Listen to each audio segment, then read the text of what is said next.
Listeners, my name is Shannon Cooney from Merrick Property Group Real Estate Agency and a very proud sponsor of the Paracave podcast.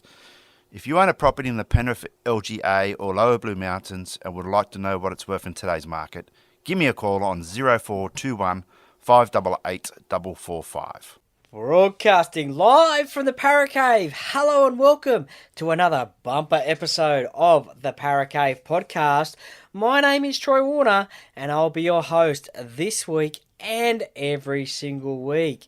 Welcome back for another week and another podcast chat with one of my favourite people in rugby league and commentators as well, Mr. Anthony Maroon, who you might have heard his dulcet tones on the Triple M airways from over the years, either late night shows, breakfast shows, or even calling the footy for Triple M, which he will be doing again in 2023.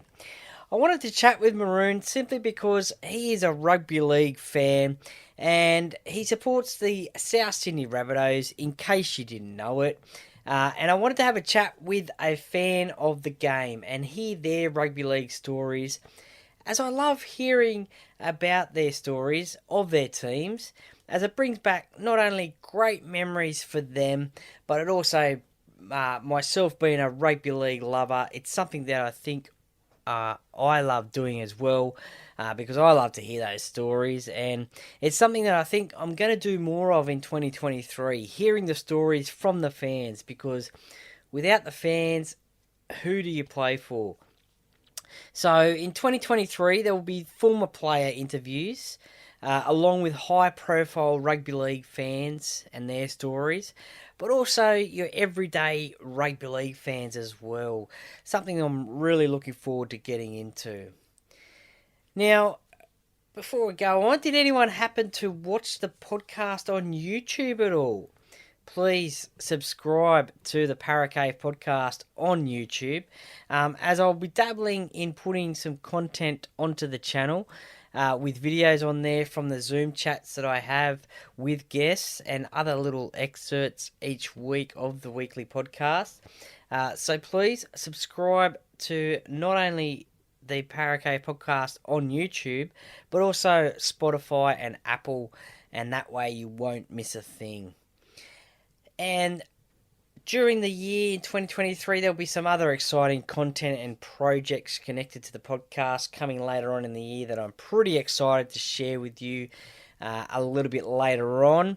But one thing I can briefly share with you now is the possibility of some Paracave podcast merchandise potentially coming soon, thanks to clothing sponsor BTZD, who specialise in customised teamwear, sports clothing and apparel. More details to come soon, so stay tuned for that one. But in the meantime, if you're interested in any sportswear, simply head to www.btzd.com.au for more details and see what they do, and see what they can do for you as well. So thank you, BTZD Sportswear, for coming on board with the podcast. So a big year once again coming up this year, an exciting one. So thank you for the support of you, the listeners, for listening each week. And may you enjoy the content that comes out each week as well, because that's what I'm here for. I'm here for you guys, the fans. Now, enough of me talking, because I'm sure you don't want to hear me. You want to hear Anthony Maroon and his rugby league story and his support of the game, as well as his support of the South Sydney Rabbitohs. And there's a few other things thrown in as well, and we have a few laughs as well. It was a really enjoyable chat to have with Maroon. And the chat is brought to you by a major sponsor, Jack's Pale Ale, exclusively available at Parramatta Leagues Club in the club shop. And also a shout out to co-sponsors Shannon Cooney from the Merrick Property Group, who you hear at the top of the podcast each and every week. The Stubby Club. Now, don't forget to use your Paracave discount code at checkout for a 10% discount. So head to their website and type in Paracave at the checkout, get your 10% off. And also Beau Cook from Loan Market, your local Penrith mortgage experts. I know that because Beau and his team are experts in the field, because I know that because myself and my wife Amanda, Beau helped us out with our home loan. So I've got that personal experience of what Beau and his team can do for you during especially these difficult financial times. So and he will get the best deal for you. So you can contact Beau today on 0401 213 236 and let him know that you heard it here on the Paracave podcast. And also, new sponsor, Brightside Detailing and Ceramics. Run by Scott. Scott is a certified detailer with 20 years experience in the industry, and he does everything from car detailing, paint correction, ceramic coating, and also headlight restoration. And again, I've had that personal experience of a job well done.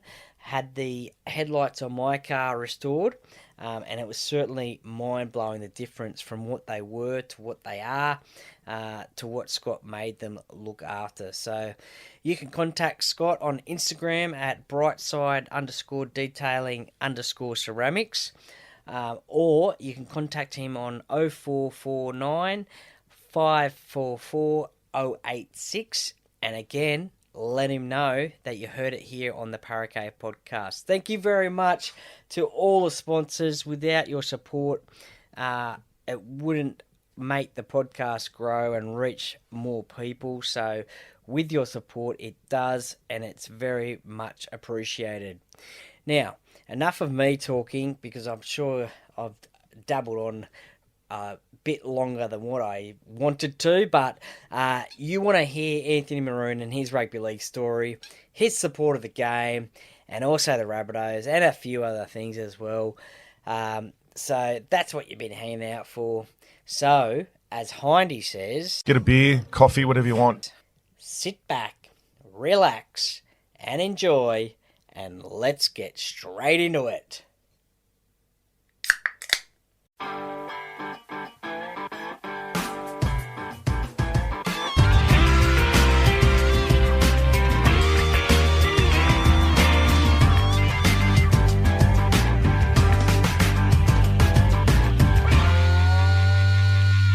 G'day everybody, it's Maroon here from Triple M NRL. I work as a footy caller there, and I'm a Souths man, NRL man, and this is my opportunity to get on the world famous Paracave with the great Troy Warner. And as you heard from his intro, my guest today on the Paracave podcast is someone who I enjoy listening to on the radio, call Rugby League. He loves the game of rugby league. He is a South Sydney supporter. I won't hold that against him. That's all good. But I want to hear his stories about his support of rugby league and the South Sydney Rabbitohs. So welcome to the Paracave podcast, Mr. Anthony Maroon. Mate, it's about time you asked me to come on. You're always asking me, can so-and-so come on? Can so-and-so? I thought, when's he going to ask me? So, mate, it's great. It's been, going for about 10 years now? You're killing it. Yeah, probably about 3 or 4, but loving it. So finally, welcome. So growing up, how did you fall in love with the game of rugby league? What would be your first rugby league memory? Well, mate, I suppose, Troy, I grew up in Redfern in the inner city, and I was schooled around there. And in the 70s. There wasn't a lot of just everybody around Redfern, Waterloo played rugby league. So there was I never heard of Aussie rules, I don't think, and soccer or football, if you like. While it was a community with a big ethnic population, it just was really rugby league based community. So I played with, as I always say, Waterloo Waratahs, who were the Parramatta colours. Okay. Yeah. But I was never any good, mate, to be honest. I had a cousin who played first grade footy, and I had other cousins that were good at it, but it just wasn't I just wasn't any good, but I still played. Yeah. What position did you play? Mostly, mate, I'd be on the bench all the time, and sometimes I'd be that far down the bench, mate, I might not even get a jumper. I need somebody remember one year there, a few of the blokes got the mumps, One bloke was over in Greece seeing his grandmother, his yaya, as he called her. And so I think that year, I might have got a start. But, mate, the sad truth is, mate, I rarely got a start. Oh, you can look at that now and laugh, but at the time it wasn't funny. That's fair enough. Now, as I mentioned, you're a proud South Sydney fan. Obviously, growing up in Redfern, that's probably where it all the support started. Yeah, absolutely. So, I lived like virtually across the road from Redfern Oval. So, it was Redfern Oval pretty much every Sunday to watch and play. And I have to say, Troy, that some of those years they were slim pickings, like 75, 76, 77. In 77, we only won 3 games. And then 78, Jack Gibson came. And then the first trophy I ever saw Souths win was in about 81 when they won the Midweek Cup. I don't know if you're old enough to remember the Midweek Cup, but it's been a great journey, mate. But certainly, I miss those golden years, and I feel like we're living them again now, though. I do remember the Midweek Cup. I was a National Panasonic Cup man, but not an Amco Cup fan or watched that one back then. Yeah. But who were your favourite players growing up to watch? Yeah, well, I had my favourite player was a Rabbitohs winger named Terry Fay, who they used to call the Redfern Express. And as the story goes, and this is a true story, Troy, too, myself and one of my cousins, whose name's Adam, we got the opportunity to meet Terry Fay once at training. And, mate, it wasn't like it is now. We went up to say good day to Terry Fay in the grandstands at Redfern Oval. And can you believe he told us both to F off? Oh, wow. But I was absolutely, mate, I was speechless. But I'm led to believe that's not Terry's usual behaviour. And I have met him since, and he's a lovely man. Did that look at the time? Did that sort of turn you off him? And... Oh, mate, I don't know. I was kind of so stunned, Yeah. And then my cousin said, Terry Fay just told us to F off. He didn't say F. He said the word. Yeah. And but I think somehow we put it in the back of our minds till we were old enough to deal with it. Okay. Yeah. Fair enough. I still haven't dealt with it.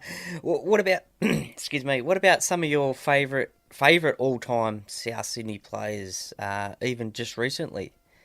Well, I have to say, mate, my all-time South Sydney favourite Rabbitohs player still plays in the NRL, but he doesn't play for Souths, and that's Adam Reynolds. Okay, yeah. Adam Reynolds, to me, he encompasses everything that the Rabbitohs are. He was a local boy, cheeky little halfback, come through the grades playing in, the Newtown area or the Rabbitohs area, lived in Waterloo. His father's a friend of mine, so I'm a bit biased.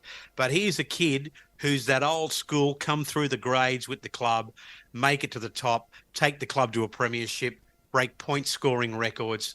Wonderful kicker of all different aspects of kicking. And I have to say, mate, Adam Reynolds, living legend. And, I know I'm old enough to be his father 10 times over, but he's my all-time favourite. And going back to last year when the club was going through all that signing drama, South Sydney, and they didn't sign Adam Reynolds and they let him go to the Broncos. As with him being your favourite ever Rabbitoh, how did that make you feel? Oh, look, I was devastated, but I had to, as devastated as I was and as upset as his father was, and as I say, his dad's a mate of mine, I kind of took the view that I'll just go with what's best for Adam, and he seemed to think the best thing for him was to go to the Broncos, and by all reports, he's a natural-born leader up there, and he does love living in Brisbane, mate. He's up there living on a river, and he's got all the bits and pieces. I think he's got a boat and a jet ski, and so, look, mate, that's rugby league in the modern era, isn't it? I mean, you blokes have been through it this year. You see Reid Marnie go, and, that probably breaks your heart a bit, but in the modern game, I think that's just how it is.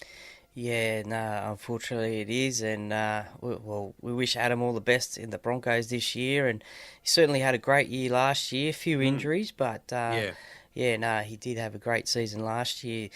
Now, there's been some great South Sydney moments from over the years, obviously the Bob McCarthy intercept try, the I was going to say Scott Sattler, the John Sattler broken jaw in the grand Yeah, final. yeah. To more recently, the four Burgess brothers playing in the one game. And who you just mentioned, Adam Reynolds running down Chrissy Sando. Yeah. What Never have been forget some that. standout moments for you, South Sydney moments? Well, look, my first standout moment came when I was 18, Troy. I'm 56 now.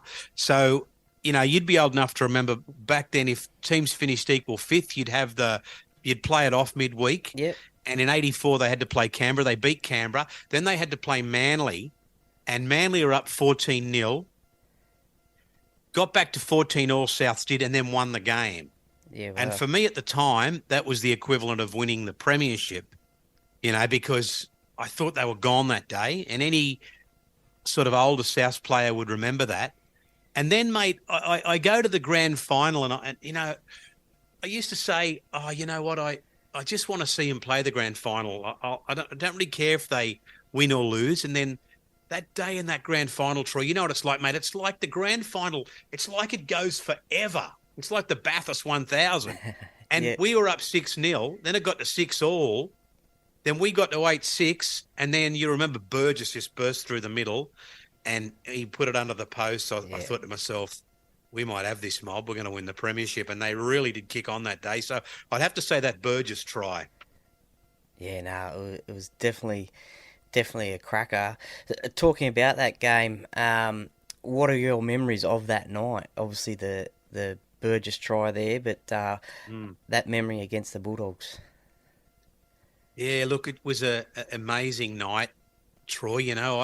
I felt a sense of relief, really, that I'd seen it. I didn't have this elation that I needed to do backflips or I just had this sense of like, it's done. We've done it, now we move on and thank God. So, but on that particular night, mate, I had to get, soon as the siren went, I had to get into a taxi. A taxi was waiting for me, a car to take me back to the juniors, which is a club here in area I live. And I had to be up on stage on this balcony waiting for them to come. Wow. I was didn't have time to, Yeah. and then I got to there and I got up on the balcony and there was people everywhere, and Luke Keary, another one of my favourite South players, he comes up, he grabbed me, he turns me around, he's already had a couple of drinks, he said, what the F's just happened? The elation on his face and, oh, mate, it's just a wonderful club. And I guess like your club, as long as, to me, they're competitive every year and you're only hearing good things, not bad, because we both know, we've both been through that when your club's not travelling well from within. Yep. So when your club's healthy, it's making grand finals, it's making finals. You know what? If it's turning out great individuals and great people, sometimes that's enough for me. Yeah, well, what is that your advice for, say, for myself, for long-suffering Parramatta fans who haven't won a comp in 37 years? Yeah, well, I mean, I waited longer than that, and I kind of feel like, Parramatta fans, I say it to my mates who follow Para for a joke, but look, the club's been very successful. You made the grand final last year. You made the grand final in 2009. I really feel it's only a matter of time before they win another one. And, if I was one of the current players, I'd go, listen, mate, I wasn't even born then. I'm doing my best. Let's just try and win it this year. Don't worry about how long ago it was since you won it. The poor old North Sydney Bears never won it since 1922. Yeah. No, that's it. It's we got close last year, and as you said, hopefully those players that played last year have that motivation for this year and make their own history. Going back to those bad times, and sort of the bad times in 1999 when South were removed from the competition, I always thought that all the original teams should have stayed. But how difficult a time was that for you, not having a team to support? Well, you still supported the team, but you didn't have a team in the competition. That was a funny thing, that. It was like, I was still in the Gong working for Win. And it was a little bit like you were in a relationship that you took for granted, and then that's what it was like for me in South. It had got to that, and then they got kicked out. So I said to myself, I said to my wife, from now on, I'm going to do everything I can do to help. I can't obviously play or coach, but I went to all the rallies and the marches and dinners and everything. And we marched and we went to court. Did all that stuff, and I made my kids go to a lot of that. Finally, we get back in, and, it's been a great lesson for my children who are now adults, because it's like they can see firsthand what happens if they stand by what they believe. Yeah. March the streets, fly the flag. Their team comes from absolutely nowhere, gets back into the comp. But if you remember, Troy, it's a little bit more of a worse basket case than ever those first couple of years. Then the club gets privatised. I'm on the voting side that's voting, yes, let's privatise. Yep. And I don't know that people really know what had to happen that day. We all had to go to 2006. We all had to go to ANZ Stadium, Accor Stadium, and we had to win the vote by 75%. So we had to have 3 in every 4 votes. And we just got there. So on that day in 2006, the club was privatised, only won by a handful of votes. So it really makes me feel part of it.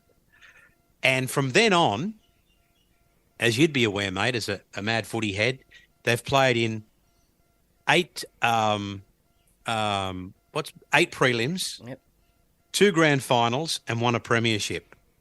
I think we might have missed the 8 4 times since the privatisation. So by anyone's calculation, it was the right thing to do. Believe it or not, around here we still have people that don't think that. But it's just been wonderful to be part of it and to be made to feel part of it and to be, much like you are, everybody in footy kind of knows you and they know that you're the Para Cave man. And it's a good feeling that you've stuck solid with what you've believed for so long, so take the good times with the bad, don't you, really? Oh, definitely. And obviously that first night back in the competition, that was a proud, magical night for yourself. Yeah, it was, mate. I was sitting there with the great Mikey Robbins. We got flogged, but it didn't matter, mate. Those first couple of years back, it was a real basket case. And I often think, Troy, much like I thought with the Dolphins, I have an argument that maybe the Dolphins needed 1 more year to get back to come in. Okay. And at that time, I thought the Rabbitohs rushed themselves back in. So it's a big process, because if we say winning starts at the front office, well, we need to get the front office in order before we worry about what's going on the field. Yeah. Well, speaking of privatisation, have you ever met Russell Crowe? Many times, mate, yes. Yeah. Many times, yes. You've got a funny story about Russell? Look, I don't go out with him or socialise with him or that sort of thing, but he's a good fella, Russell. He's very open and honest, and he's lovely very approachable to all of us. I suppose my favourite story of him is, for those few of us who were there on that day in 2006 when we privatised the club, he gave a speech that was an Academy Award winning. And I think if anyone was undecided that day, they certainly decided to go on Russell's side. But he's a Rabbitohs man through and through. I don't see him as much anymore. I guess he's busier. And obviously with the Triple M schedule, I'm a lot busier. Look, mate, he's done everything and more he said he would for South. So any South supporter I think every South supporter owes everything to him and to Nick Pappas and to Shane Richardson and to anyone who was around the club at that time, because, you had to wrestle the club out of the old firm, and it wasn't easy, mate. Yeah, no, definitely.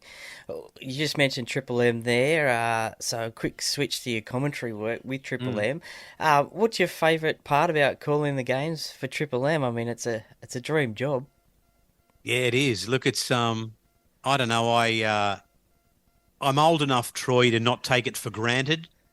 So I always go prepared. I'm always prepared. I'm always on time. And yeah, look, I'm old enough to not take it for granted. And like you, mate, I love the footy. So to be paid to go to the footy and call the footy, it is a dream job. But look, I've had 35 years or something in radio now. I first called a game, the old Illawarra Steelers, when I was working for Win. So what happened there, mate, was I was at Win calling for the radio station, their radio station. The old Steelers became the Dragons, and I was still there, and then came to Triple M to work on a night show, and then not long after they got the Monday night rights, so I was back into it again. So I think this is the 10th. We might be going into the 10th or 11th year of full-time calling footy on Triple M. So it's great, mate, but it's like anything. I can't stress the importance of someone like me to not take it for granted, because at the end of the day, I'm probably the worst rugby league player the world's ever seen. And are you back calling games this year? And are you back at grounds calling games this year? Yeah, look, we're going to we've got a lot of games this year, mate, because as you know, there's another team. Yep. And there's a commitment to some of these trials, like the World Club Challenge, obviously, Charity Shield All-Stars, then the extra team. I think Triple M's committed to call every Titans, Redcliffe, and Broncos game. So it's a big commitment. I've got to call 70 games this year, and in terms of where we do the games, it kind of, the truth is, mate, if it's a good venue like your, Bank West, what do they call Bank West now? Combank? Combank, yep. Combank Stadium. That's a great venue. The boys love going there. ANZ or Penrith. Obviously, Suncorp. Some of the venues, though, they're really not up to scratch for, that's just my view, for broadcast facilities, e.g. Brookvale and Leichhardt. Given the choice, I won't go to those if I don't have to. Yep. Yeah, no, that's fair enough. And speaking of not going to the games, during the COVID period, how challenging was it to call rugby league off a TV screen?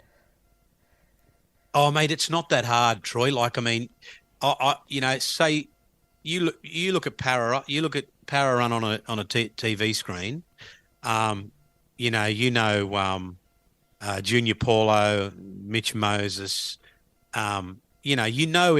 Who they are. So again, sometimes it's easier off the screen. The only time it gets hard is sometimes you'll be going, here's Moses, he's got away from one, and then they'll pan to the bloody sideline, and you don't know what's going on. Yeah. Or I have had this other time where there was just a blackout for about 10 seconds. Yeah. So I just gibbered away, and eventually it came back on. Yeah.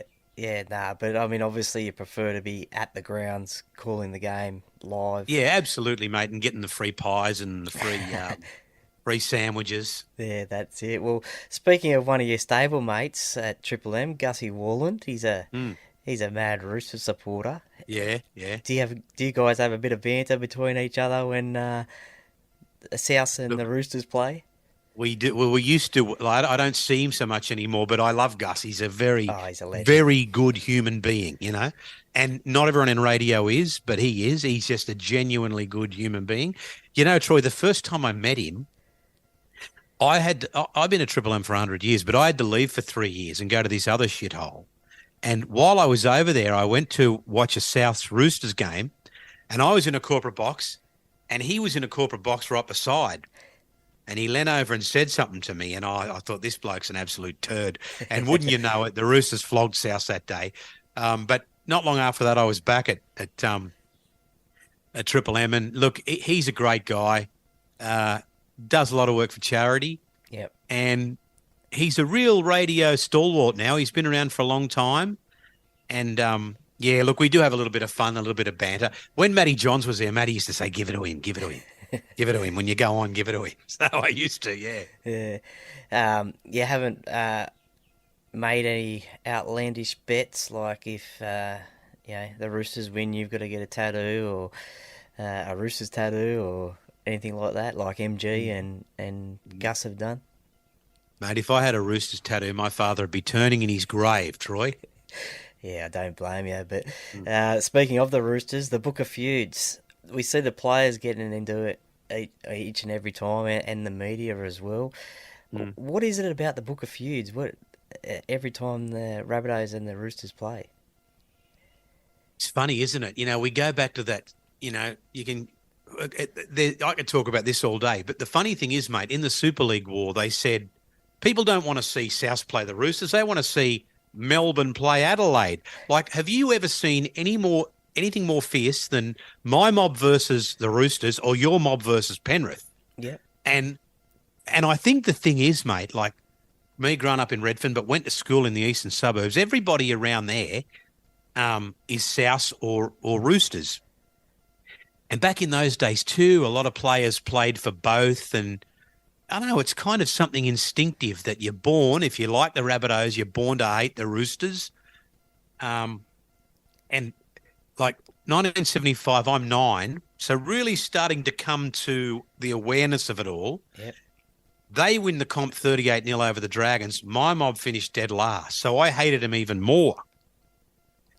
And so there's always been this fierce rivalry. And then we didn't beat them for years and years and years. And then around about 2005, we beat them on a field goal. And Troy, we celebrated. We went to the Woolpack Hotel in Redfern. It was like we'd won back-to-back premierships. Yeah. Having said all that, I kind of feel like it's hard to knock them of late. They are a consistently competitive side. And I think you go back a year or two, you remember they would have had probably 10 players out injured, and they still made the 8. And, there's probably something about them there that maybe wasn't always there, but there's a lot of spirit in the Roosters now, and I'm risking my life saying that. But, mate, the Rabbitohs, the mighty red and green, 21 premierships, they'll always be my side. But, yeah, look, I can even go back. I can't even put a day on it. It's like if you grow up loving the Rabbitohs, you grow up loving the Roosters, and you grow up hating the Roosters, and vice versa. And I think a lot of that's got to do with, we go back to the old days, the distance between Redfern Oval and the old sports ground's probably 2.5, 3 Ks. Yeah. Yeah, well, we certainly saw it last year in the semi-final. That was a brutal game. And wasn't it ever? We saw it when Allianz Stadium opened up, who was going to be playing out of there, and Trolliant Stadium, and so that'll be interesting to see what happens. But you blokes should have the same thing with Penrith, wouldn't you? And when you've got a couple of ex-Penrith players in your team... definitely. Certainly these days it is. The Penrith-Parramatta rivalry's back again, and obviously back in the 80s it was Parramatta and Manly and Parramatta and Canterbury, but definitely these days it's Parramatta and Penrith. And I live in Penrith, so being a Parramatta fan living in Penrith, it's pretty hectic. So it's my favourite game of the year is going to Penrith Stadium and supporting the Eagles.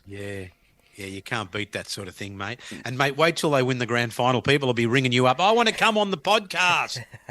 Well, let's hope so. Yeah. 2023, it's the year of the eel, I reckon. They might say the Lunar New Year, it's the year of the rabbit. But exactly. Is that going to be an omen or? Mate, look,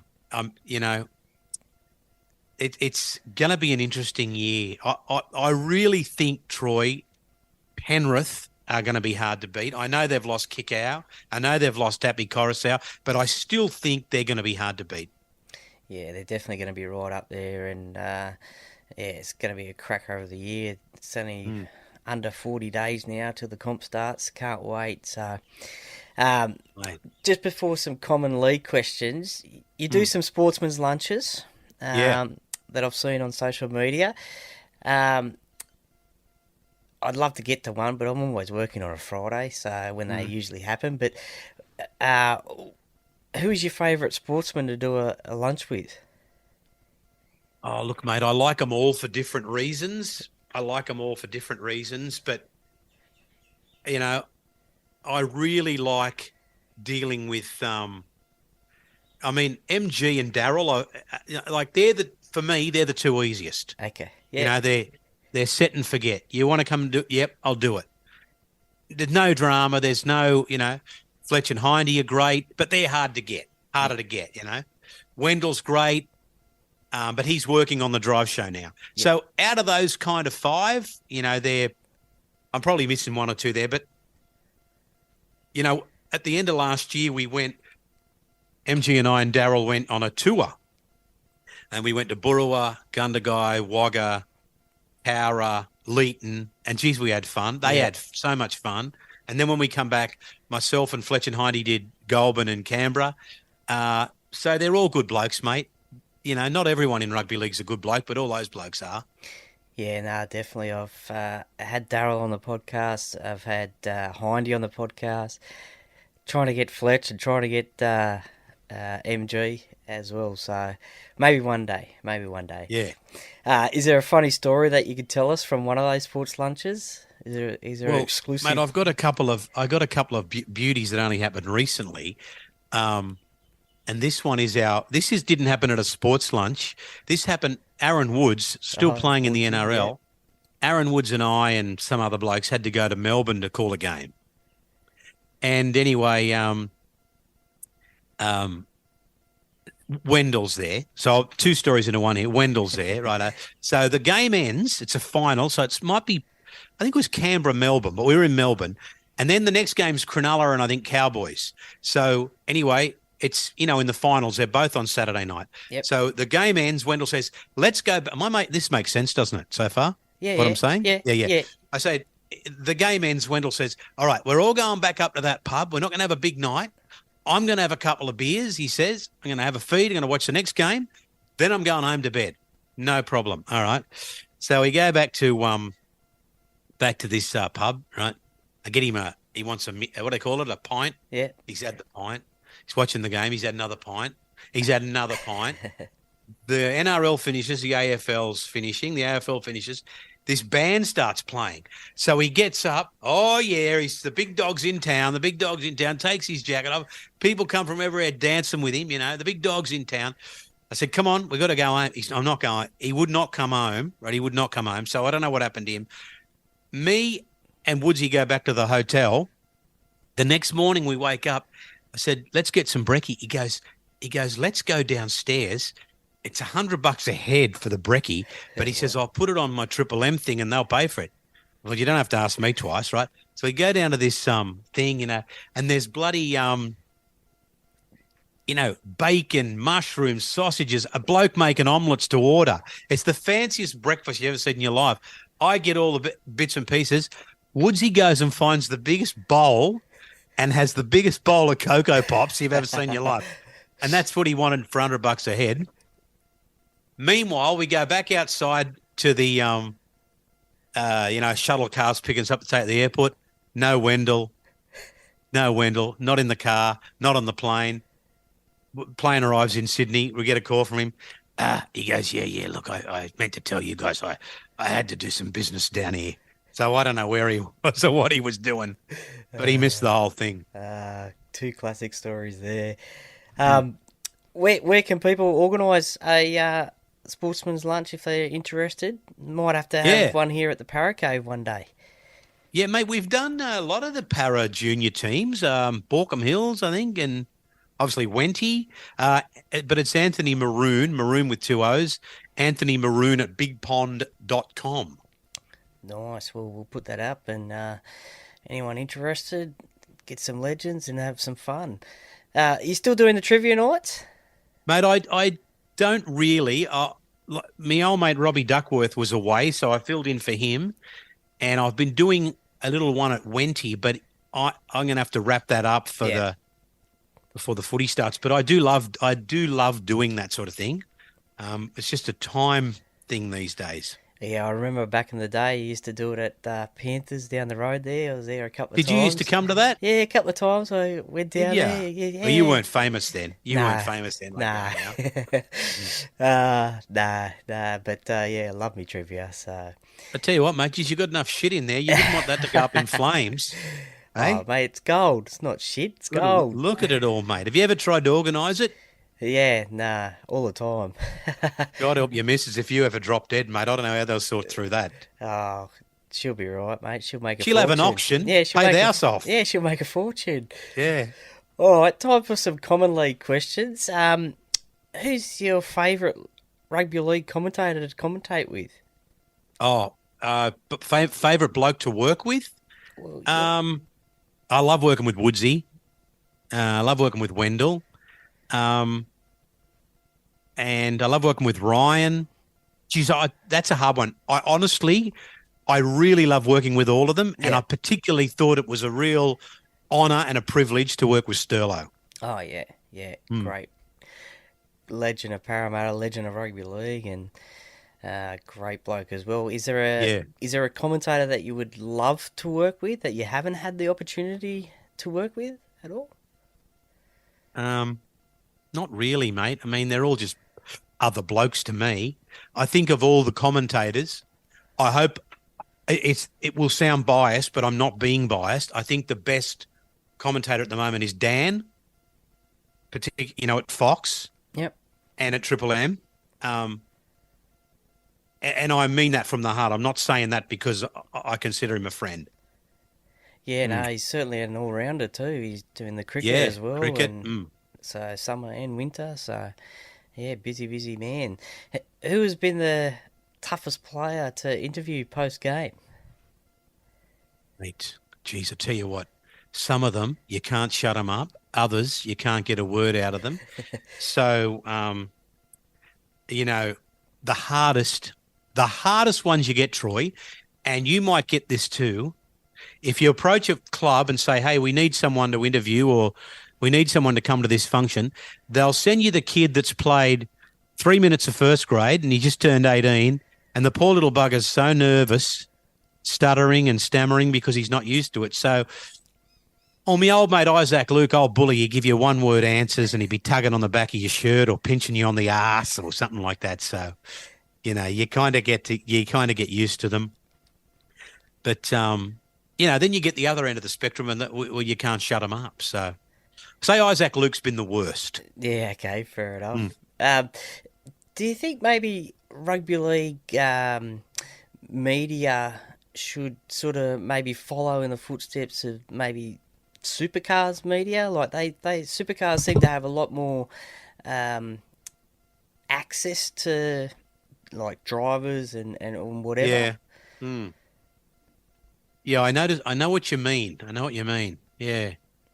Yeah, look, but no, I don't know that it could get any more than it is now. I mean, now they're interviewing players as they come off the field, coaches at halftime, cameras in the sheds. If anything, mate, events of the last, look at all these, like, with respect to you, a lot of these podcasts aren't run as professionally or as known as well as yours is. I mean, you do one, Steve Maven and Darren Brown, chaps do one. They're kind of got a good name, but you've got these other ones that are coming and going all the time, and young footy players are just getting themselves in trouble, much like we've seen with this Broncos player and what he said about Kevy Walters. So if anything, mate, I think they need to rein it all in a little bit. Every player needs to have some sort of clearance before he's interviewed, or we're going to just continue to see these sort of things, which what happened with Selwyn Cobbo and Kevy. I mean, I don't know who's giving the okay for these kids to go on these podcasts. Yep. If you know what I'm saying. Yep. So if anything, mate, I would bloody wind it in and have a good look at it. I wouldn't be giving more access. Yeah, no, that's fair enough. I noticed behind you there a bit of a car collection there, a bit of a petrol head. Well, mate, this is the smaller wall. Yep. Car lovers. These are the Valiants. I'm glad you asked, Troy. Yeah. Valiants, and then I got some Fords up the top there. I don't know if you can see up there. There's a Oh, Cobra and a yes, couple of the Gossies. Yeah, Alan Moffat car there. yeah, the 1 Yeah. and 2. So then on the other wall over there, we'll do that other wall next time. It's chockers with Holdens and a couple of American products, but love cars. Great way to waste your money. But look, you know what, Troy? I don't drink, I don't smoke, I don't gamble. Why not spend it on something? Yeah, no, that's fair enough. So you're not a Ford or a Holden man. You're just a car lover. I'm definitely a Holden man. A Holden, GM, okay. anything GM. Yeah, You know, Chev, Holden, Pontiac, Cadillac, anything GM. Yeah. So you should be a car man too, being in Penrith, mate. I trust that you leave the house every morning and do a couple of doughies up the main street. mate. I don't know if the old Mazda 3 could do that. I don't think, but yeah, maybe I'll give it a try early in the morning one day. When we win the comp, I'll do that. Yeah, do that, mate. Yeah. Paint the car blue and gold. I'll give you a hand. 100%. 100%.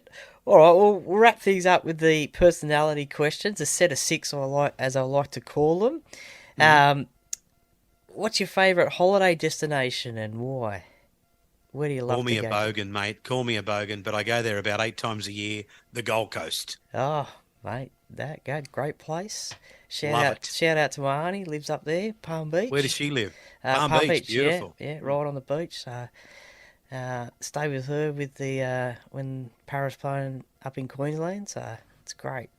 You got your cars there, but how does Anthony Maroon relax when you got a day off? What's the one thing that you love to do? Mate, I've got a lot of days off this time of year. Days off after day off after day off. Do you know what I do, Troy? I get up in the morning, I go up to the beach here, walk the dog, off his leash, Randwick Council, catch me if you can. And then I come back home. I've got a gym here. I go and have a good workout. Then I have something to eat and I go back to sleep. So, mate, my hobby is calling the footy and I just can't wait for it to start again. Yeah, that's it. Favourite piece of advice you've been given from someone in your life? Fail to prepare to fail. Yeah, nah, good one. If you weren't in radio and the media, what career do you think you would have done? Well, my dad had a garage. My dad was a mechanic. We had our own business. So I probably would have ended up in there, but I probably would have sent them broke because as much as I love cars, I've got a beautiful car down there in the shed and I rarely look under the bonnet. Yeah, no, that's fair enough. Now, working at Triple M for many years, this will probably be, well, it'll probably be easy or hard, I don't know. Who's your favourite artist now or all-time favourite song? My all-time favourite artist is Billy Joel. Oh, yes. My favourite all-time song is Billy Joel, You May Be Right. Yeah, so it always has been since I was about 14. Did you catch him down in Melbourne just recently? Mate, I didn't, but the only reason I didn't is I've seen him about 57 times before. Okay, well. So after 20-odd years at Triple M with the bands, and to tell you the truth, mate, I just not motivated to go anymore, you know, and the hustle and bustle and standing in the crowd and waiting for a cab. I just couldn't give enough of a shit. Yeah, no, fair enough. Well, that's now. What about before? What was your first concert that you went to? Well, my first big concert was May 1981, and it was actually Billy Joel. Oh, wow. And Okay, yeah. was at the old Horden, and he come out, first song he sang was You May Be Right. But I used to see a lot of bands then, and then obviously going into the last sort of 20-something years at Triple M, you could pretty much go and see whoever you wanted and meet a lot of these blokes as well. So I've met a lot of rock stars and seen a lot of bands. You know, you name them, I've probably seen them and met them. And a couple of the greatest wankers I've ever met, Troy. Absolute wankosaurus, Gene Simmons and Paul Stanley from Kiss. Okay. Just that far up themselves they could give themselves a colonoscopy. And, mate, I know that they are rock legends and rock stars and all that, but in the fair dinkum department, that doesn't impress me if you're going to be a tosser. Yeah. You know? Yeah, no, that's fair enough. Well, probably good for you that they're retiring now, so no more tours and... well, I wouldn't go and see them anyway, so... Well, my first concert was Dire Straits at the old entertainment centre back in 1985. Yeah. When the first CD came out, I think it was Brothers in Arms. Yeah, right. So, and they played about 10 or 12 gigs in a row, didn't they? Yeah, it was on every night. So I think I was about seven then. So yeah, always remember that one. Well, I had a good rort going then, Troy. Let me tell you about this rort I had at the time. Now, back in those days, you used to get your tickets, you used to have to go into, what was it called? Mitchell's Bass or Ticket Tech or something. Yeah, Grace Brothers, I think. And yeah, you go into, before I got into radio, I used to be at work in Grace Brothers calling the specials. Ladies, come over here where you see the red light flashing. So I put me bloody Grace Brothers badge on, went and hovered around the Ticket Tech place, doors open, crowd comes charging in. I'm first or second in the queue, bought myself 10 tickets to see Dire Straits and sold them all. I can't remember what I paid for them or what I sold them for, but it was certainly money to be made in the old days. Yeah, well, money for nothing. Yeah. Boom, boom. Yeah, there we go. Yeah, that's remember the old days where you had to go to Grace Brothers and line up and off the computer, pick your seats where you want to go, and it's all changed these days. Oh, mate, you got to be quick these days. But not a big celebrity like you. You'd probably just say, I'm Troy from the Para Cave. Straight in. No, I don't do that. Come on. Because a lot of the Vince Sorrenti's the man that goes for Para, doesn't he? Yeah. And the John English, God rest his soul, I think he told me once he goes for Para. Yeah. He's a Para man. Yeah. There's a few around. Rob Shahady. Yeah. Trying to get him on the podcast as well. He's a great bloke, Rob, yeah. Yeah, I had Vince on last year or the year before. He loves Parramatta. Simon Baker as well over there. And wow. Apparently he's a Matty Ryan from the Socceroos. I think he's a Para fan. So yeah, there's a few high profile ones there. But always good to have him around. And I think I may have converted Martin the Fire as well. He might become a Para fan. I interviewed him last week, and he said with this connection that we have now, and with Josh Hodgson now playing for Para, he might keep his eye on Parramatta throughout the year. So might have another one there. We sort of briefly touched on it, and the last one is, how will South go in 2023? They've made the last, 4 prelim finals? Obviously the grand final in 2021. 18, 19, 20, 21, 22, I think. Last five. So 5, yeah. And the grand final in 21. And also, more importantly, how will the big gun go, Latrell, this year? Look, I think Souths are going to be there or thereabouts, and I say that from the head because I feel like I don't know how you write them off. They're always there or thereabouts. So I think they'll go close again. You know, have they got enough to win it? I don't know. They've certainly got enough to get there again. In relation to Latrell, Troy, I take a different view than most. I feel like Latrell. I feel like if you look at that thing he did season before last where he whacked Joey Manu and got suspended and missed the grand final, I kind of feel like he cost us any chance of winning that grand final. And in particularly that year, I think his origin form was great, more so than his Souths form. So that's the season before last. I still feel a little bit like he owes the Rabbitohs a consistently good, solid season. And I believe if I take, my Rabbitohs hat off and put just an NRL hat on, there's probably 4 or 5 fullbacks in the NRL that are better than him, So I think if he fires, Cody Walker fires, the little halfback fires, Obviously, AJ's a great finisher. Damien Cook will play well again this year. And they've got a couple of good back rowers. God love Latrell. I hope he goes well. I hope they all do. And if he fires, they're going to go very, very close, mate. But like I said, I still think Penrith are the team to beat. Will Alex Johnston get the try scoring record this year? I reckon, mate. He's unstoppable out there. Who'd you play your junior footy for? I played for Penrith Waratahs. Well, mate, when you were playing for the Waratahs, you were nearly as lethal. What position did you play? Well, I started off as a 5'8", believe it or not, Right. and then moved into the hooking role. So I was having a beer with this bloke at the Pio once, and he told me when you were playing for the Waratahs, even when you were 10, you had the glasses and the beard. I said, get out.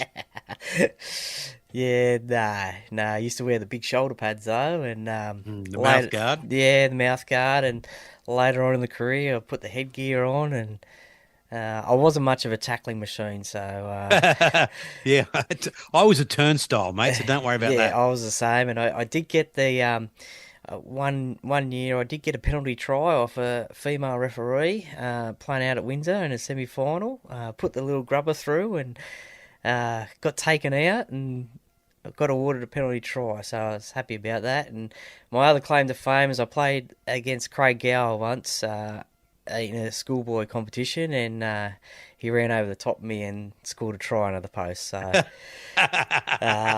champion player, Craig. So there we go. Well, Anthony Maroon, thank you very much for your time and your chat today.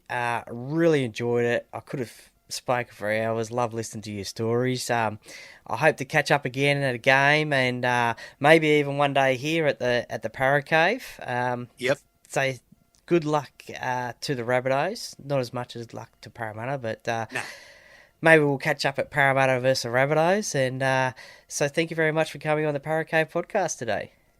Oh, mate, I've really enjoyed it, mate. And it's been great to have something to do, talk about a bit of footy. And no, mate, here's to your continued success, because I know you've had the Para Cave for a long time, and I know the podcast's doing good, mate. So keep doing what you're doing, and thanks for having me.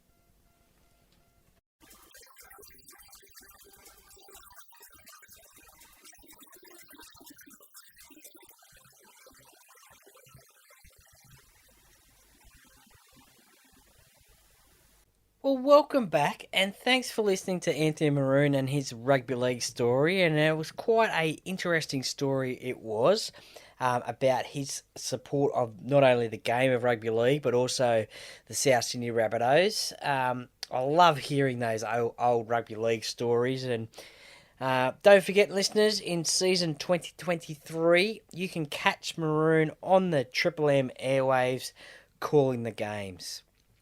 Now, one thing last week for you, the listeners, there was a prize that was up for grabs, a $50 KO sports voucher. If you could have told me what the big mistake was that I made during the chat with English rugby league legend Martin Afire last week. Now, to give you an insight into what it was to do when we were talking about Martin's statue at Wembley. And look, to be honest, I was really, really embarrassed after I realised what I had done and ashamed about the mistake I made.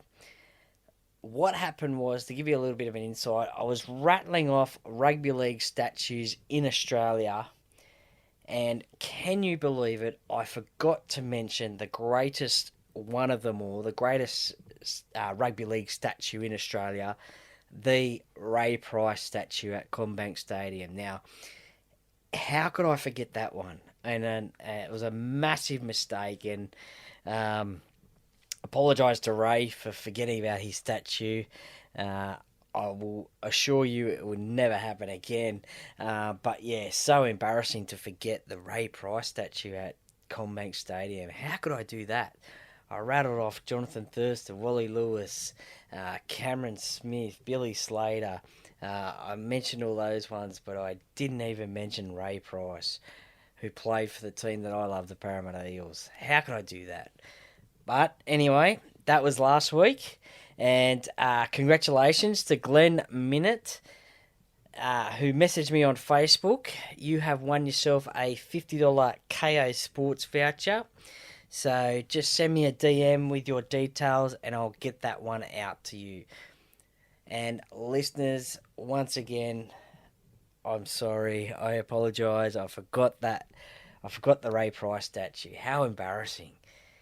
And you call yourself a Para fan, Troy. That's terrible. Never again.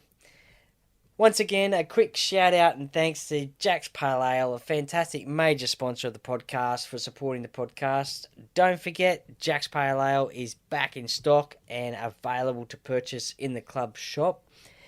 Also in the club shop is season 2023 Eels merchandise. So whilst you're in the shop getting your Jack's Pale Ale, check out the Parramatta Eels merchandise there as well. So, and if you're a member of the club, you'll get your 10% discount on the merchandise. So don't forget also to keep an eye out on the social media channels for what's happening at Parramatta League's club each and every week. Thank you once again to Shannon Cooney from the Merrick Property Group. Great support from Shannon. I really appreciate it. Also, the Stubby Club as well. Don't forget to head to www.thestubbyclub.com.au. Order your NRL merchandise today for the new season coming up. And don't forget to use your Paracave discount code, which you will get 10% off.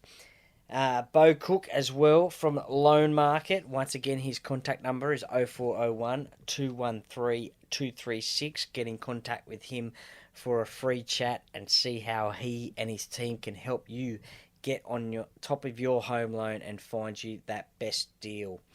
And also Scott from Brightside Detailing and Ceramics, which you will find on Instagram and Facebook, or you can contact him today and you will be driving around in the shiniest and cleanest car in town. His number is 0449 544 086, and let him know that you heard it from Troy on the Paracave podcast. Please support these businesses as well. BTZD Sportswear as well. Check them out as well. If your sporting team needs a uniform or outfit or whatever, but check out their website and see what they can do for you as well. Thank you. Please support these businesses that support the podcast each week, that help you. Getting my words stumbled up there. Please support these businesses that support the podcast each week, and it helps bring you quality entertainment. So share the love on socials as well. Thank you to you who is listening right now to me stumble my words, but also, yes, you, the listeners, for listening each and every week. And don't forget that if you haven't already, please subscribe to the podcast. So as soon as it drops, usually on a Monday morning, you will be able to listen to it. Encourage your family and friends as well to do the same. Any support would be most appreciated. Please leave a 5-star rating and review as well on the podcast platform that you listen to. It would be most appreciated. And thank you once again to the official media partner of the podcast, the Parramatta Times. For all your local Parramatta news, simply head to www.parramattatimes.com.au.